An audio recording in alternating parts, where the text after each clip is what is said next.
The Lord be with you. And with your spirit. A reading from the Holy Gospel according to Luke. Glory to you, O Lord. Jesus departed to the mountain to pray, and he spent the night in prayer to God. When day came, he called his disciples to himself, and from them he chose 12, whom he also named apostles. Simon, whom he named Peter, and his brother Andrew, James, John, Philip, and Bartholomew, Matthew, Thomas, James the son of Alphaeus, Simon who was called the Zealot, and Judas the son of James, and Judas Iscariot, who became a traitor. And he came down with them and stood on a stretch of level ground. A great crowd of his disciples and a large number of the people from all Judea and Jerusalem and the coastal region of Tyre and Sidon came to hear Jesus and to be healed of their diseases. And even those who were tormented by the unclean spirits were cured.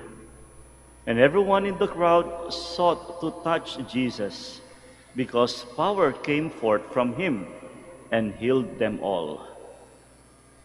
My dear friends, the Gospel of the Lord. Praise you, Lord Jesus Christ. Please be seated. Preaching is truly a very meaningful part in our life as Christians. Kumbaga, bahagi po ito ng ating pagiging Kristiyano. If you want to have a very meaningful life, then you have to preach. We know fully well as well that through the sacrament of baptism, we share in this prophetic office of Christ. Anong ibig sabihin ng prophetic office? That is about to do preaching. Kitang-kita po natin sa Ebanghelyo, sa mga Ebanghelyo sa Biblia, yung ginagawa ni Kristo, it's all about preaching. Pinaka-basic po yan. Preaching. And so with this, through the sacrament of baptism, we share in that prophetic mission. That is why bilang isang Katoliko, tayo binyag na Kristiyano, dapat bahagi ng ating buhay ang pagbabahagi ng mabuting balita. We need to preach. Ibig sabihin, mga kapatid, preaching is not simply a right. It is part of our obligation as Christians. Dapat tayo magbahagi ng mabuting balita. That is why in today's gospel, we are reminded of this very important component in the life of the church. And that is about preaching. The calling of his disciples. Pinapakita dito kung gaano kahalaga mismo kay Kristo ang pagbabahagi ng mabuting balita sa buhay ng ating lipunan. Kaya nga naman, he needed to form this group of people, the calling of his disciples. He needed these people, his followers, the apostles, to share in his preaching ministry. Alam niyo, kung hindi mahalaga kay Kristo ito, he doesn't need to form his own apostles. Pa dito, the calling of the apostles simply means kung gaano kahalaga sa bahagi ng ating simbahan, ng ating lipunan, ng ating magiging buhay bilang isang Kristiyano, ang pagbabahagi ng mabuting balita. That is why the calling of the apostles emphasize that Jesus needed to form these people. He needed them to be formed. He needed them to be taught how to do preaching as He has shown them. Ngayon sa Ebanghelyo, paano niya pinakita? Paano niya finorm ang mga apostoles for them to have this very efficient form of preaching eventually? First of all, the gospel mentioned about Jesus spent whole night praying. Ibig sabihin, the very first thing about preaching is about prayer life. Ang taong nagbabahagi ng mabuting balita, na wala namang prayer life, wala. Walang meaning yun. Walang laman. Take note, the gospel mentioned Jesus was praying the whole night. He spent the whole night praying. Ibig sabihin, hindi lang simpleng prayer life. Dapat should be a very sincere and persistent way of praying. Malalim na buhay panalangin. Kaya itong magandang paalala sa ating lahat. Take note, it is part of our obligation to do preaching. And if there's one way to start with, I think we have to really deepen our prayer life. Malalim na buhay panalangin. Pangalawa, it's all about common life, common living together in community. Kaya kung papansinin ninyo, laging in common lagi yung kanilang pagbabahagi. Hindi isa-isa, hindi kanya-kanya.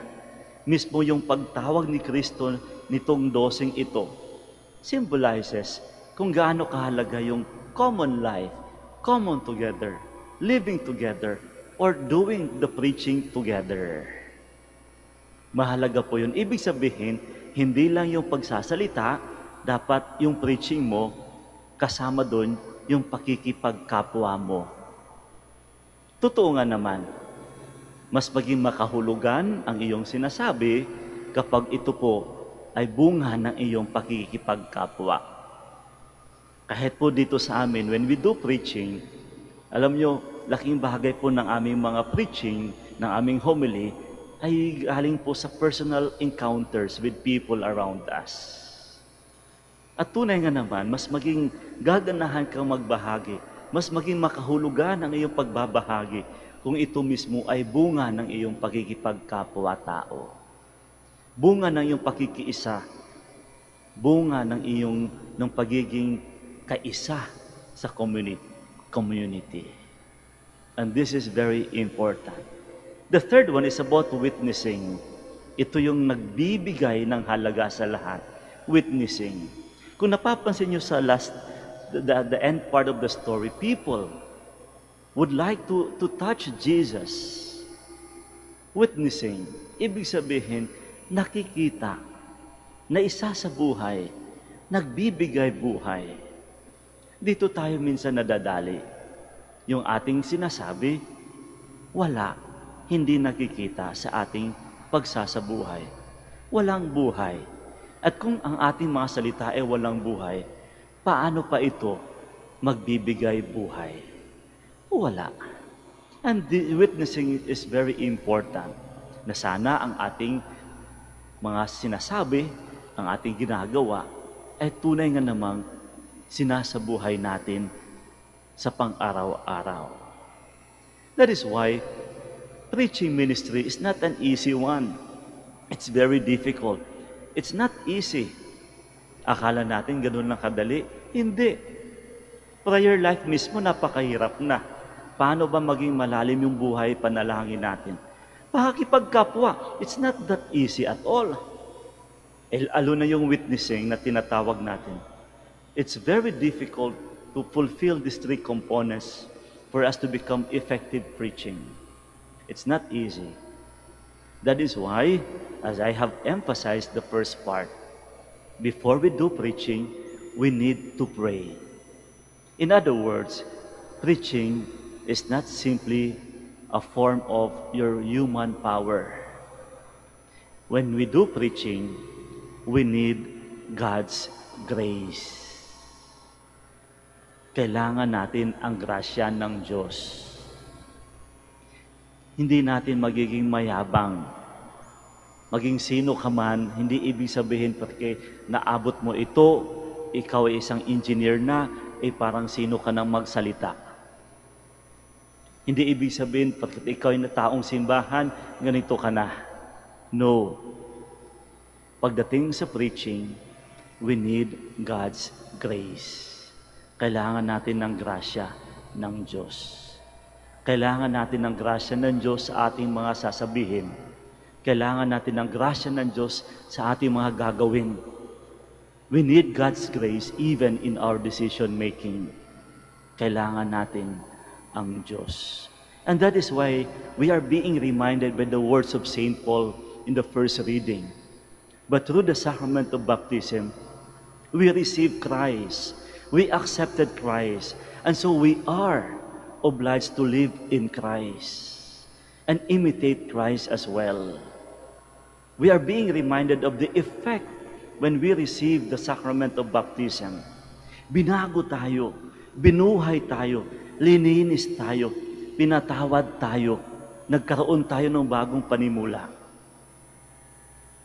And again, as I have said, we cannot do that without God's grace. Take note, one of the very important effects of baptism is the sanctifying grace. Kailangan natin ang grasya ng Diyos.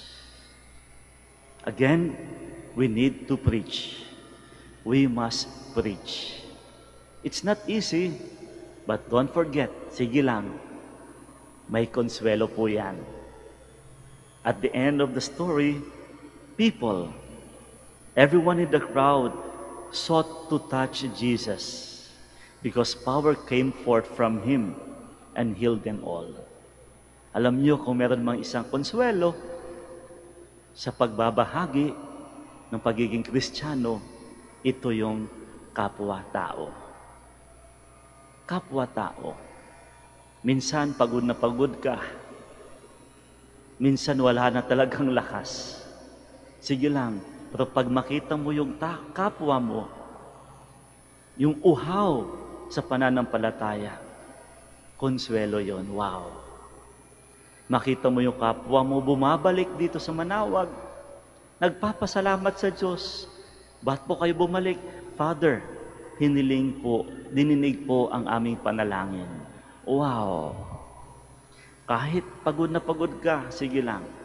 Minsan, matamlay na, sige lang. May konsuelo yan. Yung kapwa mo. Kaya pansinin nyo yung nasa gilid nyo.